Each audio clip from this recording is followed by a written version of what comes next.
Yan. Mga kababayan ko, sa 15 taon akong nanungkulan bilang chairman ng PGH Cancer Institute. Maraming pasyente po ang kumatok sa pinto ng aking opisina noon. Naghahanap po ng mga gamot. Inihintay nila ang kanilang pang chemotherapy na wala pa sa amin. Ang naisagot ko po sa kanila ay pasensya na po, wala pa po tayong gamot, wala po tayong budget para sa inyong mga gamot. Naghihintay po tayo. Wala po kaming magagawa, mahirap po tayo na bansa. Sa mga pangyayari po ngayon sa ating lipunan, lahat ng nakikita natin,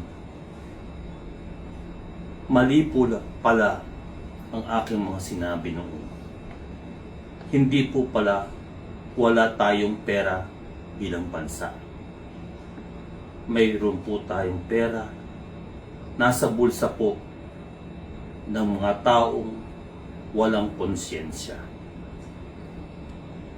Sana po ang nagpapasasa sa mga pera na ito ay makita na may mga pasyenteng namatay dahil sa kanilang pagkuha ng pera na dapat ay naibili ng mga gamot.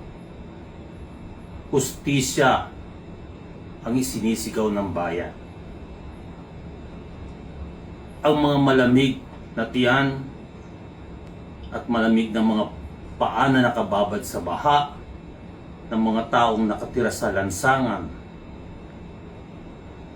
sila po ang mga sumisigaw ng hustisya, katarungan. Iyan pa ang kapalit ng pagbili ng mga kotse na mamahalin, ang pagkain sa mga mamahaling hotel, ang pagtapo ng pera sa mga kasino. Dapat po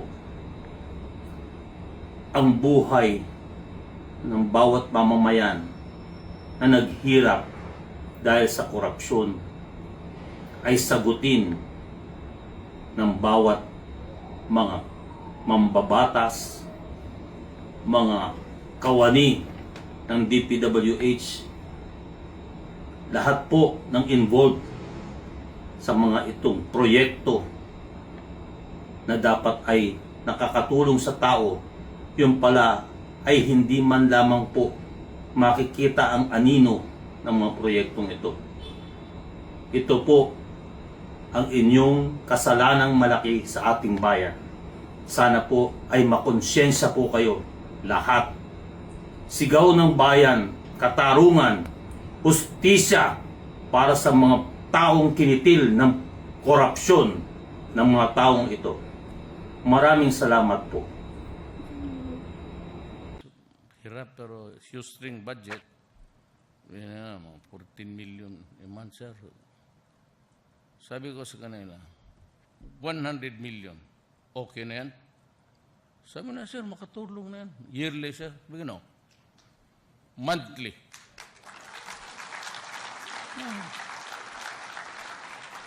Yeah, 1 million a month. Sabi ko kay Andrea, Pagkor, 100 million yan sila. Sundalo, kawawa naman. Nagbigay po ng pondo si Pangulong Rodrigo Duterte para sa mga mahihirap na pasyente sa Philippine General Hospital. Binigay ng Pangulong Duterte kay PGH Director Gerardo Legaspi ang cheque na nagkakalaga ng 100 milyong piso. At ang sabing pondo ay lalaan sa mga pasyenteng hindi kayang tustusan ang bayarin ng kanilang medical procedures o medical treatment. Matatandang una nang nagbigay ng 1 bilyong pisong pondo si Pangulong Duterte para sa libreng gamot ng mga mahihirap.